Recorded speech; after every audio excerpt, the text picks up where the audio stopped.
अस्सलाम वालेकुम फ्रेंड्स आज का टॉपिक मेरा जो है वो बर्ड्स की सॉफ्ट फूड के मतलब है कि बर्ड्स को आप ब्रीडिंग सीज़न में कौन कौन से सॉफ्ट फूड डालेंगे। फ्रेंड्स, बर्ड्स के सॉफ्ट फूड में सबसे बेहतरीन सॉफ्ट फूड जो मेरी नज़र में है वो गीला दाना और एग ब्रेड है।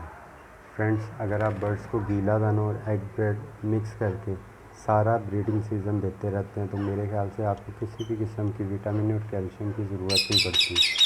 इसी में से बर्ड्स अपनी ज़रूरत की विटामिन, कैल्शियम और प्रोटीन्स वगैरह जो है वो हासिल कर लेता है। अक्सर दोस्त जो है वो विटामिन और कैल्शियम के ऊपर बहुत ज़्यादा फोकस करते हैं, लेकिन अक्सर फ्रेंड्स जो है वो ये नहीं बताते कि बर्ड्स को अंडों की तादाद अच्छी करने के लिए और अंडों के एम्ब्रियो को जो है मजबूत करने के लिए आपको ख़ास तौर पे प्रोटीन की ज़रूरत होती है। तो फ्रेंड्स, अंडे में और उसके अंदर बिगी दालों में आपको प्रोटीन्स की बहुत अच्छी मिक़दार मिल जाती है। ये आपके बर्ड्स के अंडों के एम्ब्रियो की मजबूती के लिए बहुत ज़बरदस्त चीज़ है। इसके साथ आपको जो है वो डेड इन शेल्स वगैरह के इश्यूज़ जो है वो बिल्कुल ना होने के बराबर होंगे।